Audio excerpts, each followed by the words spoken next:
High school. A place where boys cocoon into men, girls mature into women, and let's not forget about education.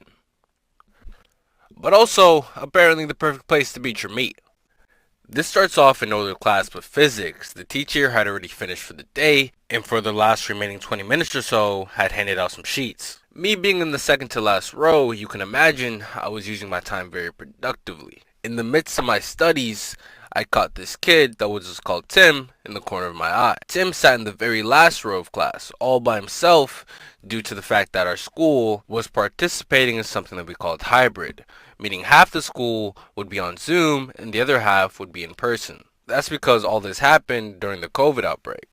So we only really had about 8 to 10 students in a class. See, at first glance, nothing was wrong until I noticed Tim's hand was in his pants. But to be honest, I didn't think much of this. I just thought maybe he was scratching his forbidden fruits, normal guy things. But then I started to realize bro was scratching for quite a bit. And this is when my thoughts became a bit skeptical. Is bro... Nah, I'm tripping. But is he... Nah, he wouldn't.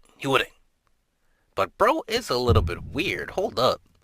All of a sudden, me and Timothy make eye contact, and this quote-unquote scratching comes to an abrupt stop. And the look in his eyes was reading nothing but panic.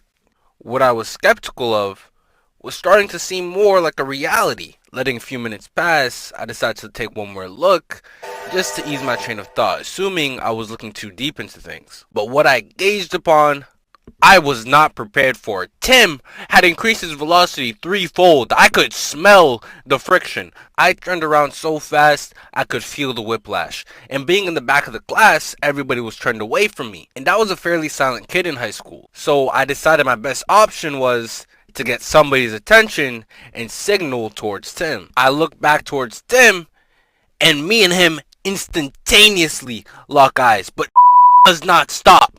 He is climbing Mount Everest, and he will do anything to reach the peak. Nothing, I mean nothing, was gonna stop.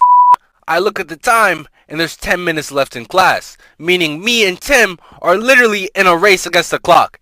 I'm dropping pencils, I'm stretching in unnatural manners, I'm coughing up a storm, I'm moaning and groaning. But all my efforts failed me miserably. I didn't get so much as a glance. I build up the courage to turn my head one last time to see Timothy sweaty, red, and exhausted, and acting like that shit didn't just happen. As I sat there traumatized by the screams of lost souls dripping down his legs,